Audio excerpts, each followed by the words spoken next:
Halo, balik lagi dengan gue Bayu Tabusala di Ekonomi Malas. Kali ini gue mau bahas tentang 2022 gue. Jadi tentang masalah apa yang sedang gue pelajari, apa yang telah gue pelajari dan apa yang akan terjadi di 2023. Itu yang pertama. Kedua adalah tentang bagaimana keadaan portofolio gue mengenai Indonesia dan US. Uh, Ketiga, what next lah, what next. Kita bahas dulu tentang portofolio gue karena itu adalah satu hal yang paling mudah untuk gue bahas.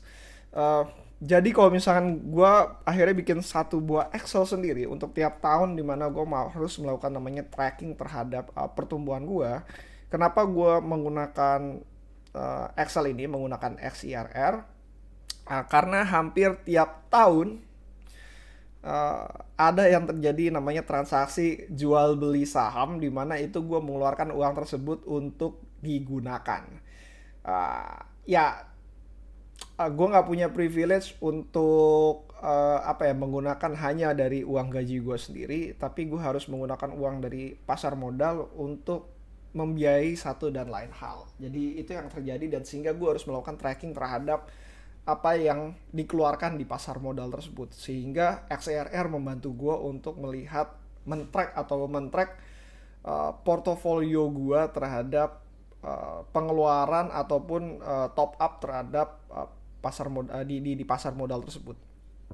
Nah, yang pertama gue punya dua account. Yang pertama adalah akun gue di Sinarmas, di mana akun gue di Sinarmas ini dan itu terkonek di apa sih namanya, Stockpick.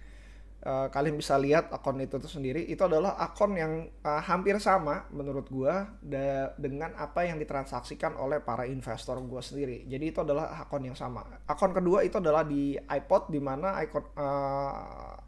akun gua di iPod ini sebenarnya namanya Total Conviction, sehingga gua hanya pegang 1 sampai 2 saham aja. Berbeda di portofolio gue yang utama di mana gue bisa pegang sampai 3 ataupun 4. Portofolio Total Convictions gue bener-bener hanya satu saham yang menurut gue yang bener-bener bagus sehingga gue pegang di saham tersebut. Ataupun kalau misalkan emang ada sesuatu saham yang bener-bener beresiko dan gue ngerasa bahwa dari resiko tersebut gue bisa tanggung tapi investor gue enggak, gue akan melakukan investasi di portofolio iPod tersebut.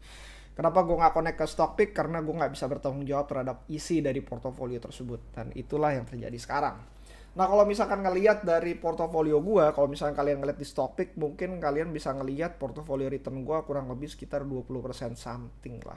Mungkin berkurang, mungkin di belasan, 17-18%. Gue sendiri nggak terlalu banyak membuka. Tapi kalau misalkan ngelihat dari return awal tahun sehingga dan pengeluaran dari portofolio gue, return gue sebenarnya nggak buruk-buruk amat, sekitar 50,7% kalau misalnya gue menggunakan metode perhitungan XIRR. Sedangkan portofolio gue di iPod jauh lebih kecil dibandingkan portofolio utama gue, yaitu hanya 41% saja.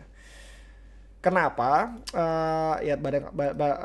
Di tahun ini kurang lebih ada 14 kali penarikan withdrawal dari saham gua yang di Sinarmas, karena ada pengeluaran yang tiba-tiba besar sekali dan itu merupakan force major dari apa yang harus gua lakukan. Sedangkan di iPod ada transaksi kurang lebih uh, berapa nih? Transaksi itu 24 transaksi dengan total kalau misalkan di net mungkin nyaris nol. Jadi keluar masuk aja gitu, uangnya tersebut keluar masuk dan nyaris nol gitu. Itu yang kalau misalkan di iPod menurut gue itu masalah transaksi karena ada pemindahan dari misalkan reksadana ke iPod atau iPod balik lagi ke reksadana atau satu dan lainnya. Jadi gue cuma bisa uh, apa ya, hampir bisa dikatakan top upnya itu sama dengan nol. Dan kalau misalkan belajar dari portofolio gue yang sekarang, itu yang pertama adalah satu, take a guts dengan apa yang lu milikin. Jadi kalau misalkan lu punya convictions, lu punya sesuatu yang benar-benar lu yakin banget akan mendapatkan keuntungan yang cukup tinggi, ataupun resikonya cukup rendah, lu harus berinvestasi jauh lebih banyak di sana. Dan itu yang gue pelajarin dari hal ini gitu. Gue ngerasa bahwa dengan adanya Total Convictions membuat gue jauh lebih mendalami apa yang gue investasikan, karena gue bener-bener pengen menempatkan uang gue di tempat yang bener-bener resikonya rendah dengan return terbaik dengan resiko yang paling rendah tadi gitu. Di semua resiko yang paling rendah tadi. Lalu yang kedua itu adalah mengenai perhitungan modal return. Seperti yang kalian pernah dengarkan bahwa gue sebenarnya terkena yang namanya depresi, dan depresi itu menyebabkan gue beranggapan bahwa investasi gue benar-benar buruk sekali hanya melihat dari satu sisi, yaitu melihat dari jumlah nominal yang gue milikin. Ada banyak banget investor saat ini yang jauh lebih mudah dibanding gue dengan nominal yang jauh lebih banyak serta return yang jauh lebih tinggi dibanding gue. Tapi dengan menggunakan metode perhitungan gue yang sekarang, akhirnya gue bisa memahami kenapa portofolio gue cenderung stagnan, tanda kutip cenderung relatif stagnan. Akan tetapi di dalam stagnasi tersebut ternyata gue masih bisa bertumbuh, portofolio gue masih naik. Terlihat dari satu, portofolio investor gue masih cukup naik juga. Kedua, ternyata adanya withdrawal tersebut. Dan kalau misalkan seandainya tidak terjadi withdrawal dan uang tersebut tetap di compounding di dalam portofolio yang gue milikin sekarang, gue bisa menghasilkan keuntungan yang jauh lebih besar, sehingga nilai nominal dari portofolio gue juga benar-benar besar. Itu yang kedua. Yang ketiga, gue bisa bilang bahwa money isn't everything, tapi it's good to have money. Kenapa? Jadi kalau misalkan dari pembelajaran gue yang sekarang itu, gue pernah berkata pada zaman dulu bahwa gue gak akan pernah terkena yang namanya depresi, karena gue memiliki cukup banyak uang dibanding rata-rata orang seumuran gue. Itu yang pertama. Yang kedua, kalau misalkan gue ngeliatin dari sekantor, even kalau misalkan dibandingkan dengan direktur gue bisa katakan portofolio gue jauh lebih besar dibanding para direktur gue itu sendiri. Tapi it wasn't everything, sampai gue akhirnya menemukan sebuah masalah yang gak bisa diselesaikan secara uang gitu. Tapi it's good to have money ataupun assets, sehingga bisa lu menghilangkan satu masalah yang ada gitu. Yang perlu dipelajarin dengan aset yang gue milikin sekarang adalah bagaimana cara menggunakan aset ini sehingga gue bisa menghasilkan return terhadap kebahagiaan yang tertinggi. Jadi efek dari depresi itu sekarang gue benar-benar mencari segala sesuatu ataupun investasi di tempat lain yang bisa menghasilkan return kebahagiaan yang jauh lebih tinggi dibanding hanya sekedar berinvestasi di pasar saham.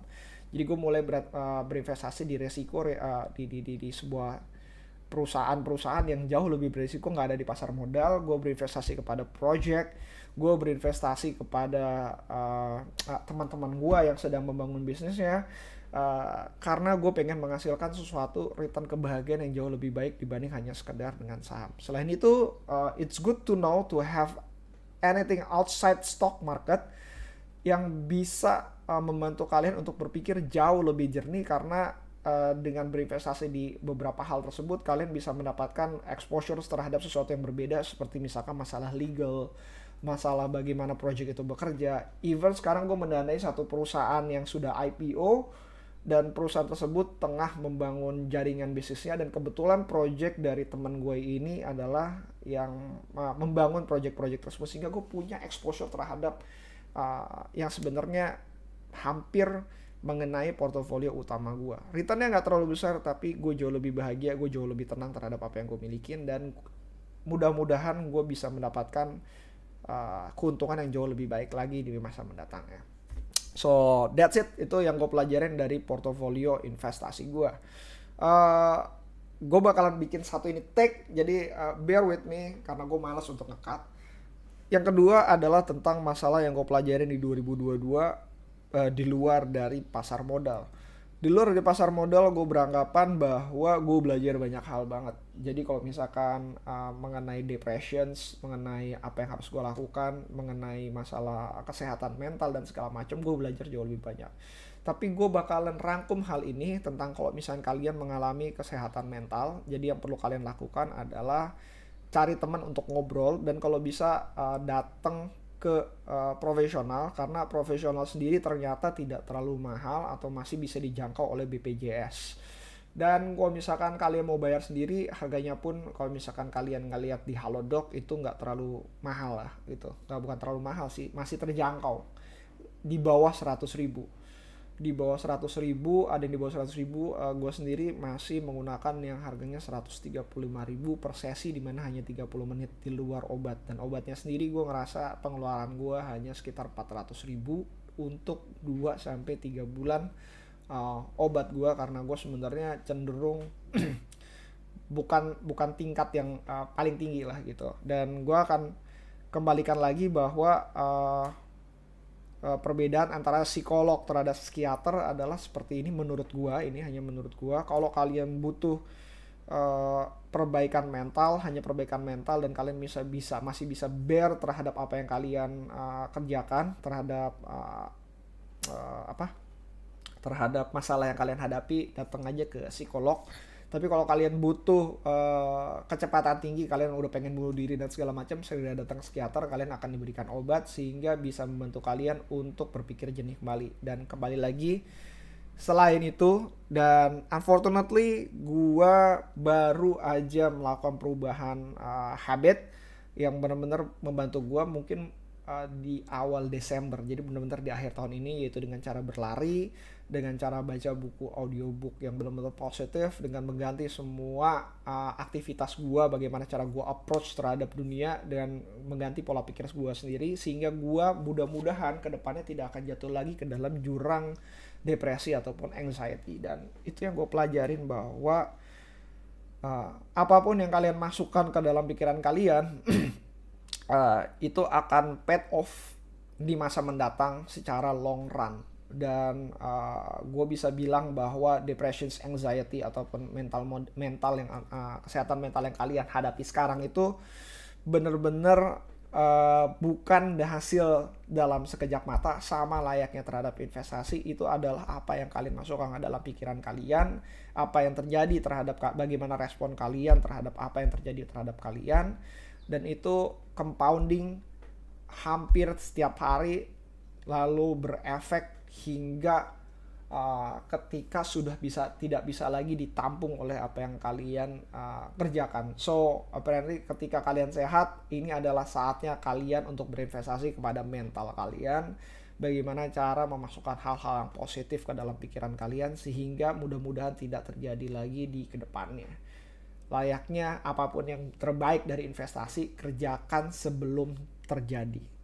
Bukan kalau udah terjadi ya harus dikerjain. Ini adalah usaha preventif untuk kesehatan kalian. Dan terakhir dari sesi podcast ini adalah mengenai what next di 2023. Di 2023 gue sebenarnya punya 3 hal besar yang sebenarnya gue mesti kerjakan. Pertama, gue ada PR dari Pak Bambang. Pak Bambang itu adalah orang yang di podcast gue menggunakan margin. Jadi gue di Total Convictions gue akan menggunakan margin dengan cara yang Pak Bambang katakan.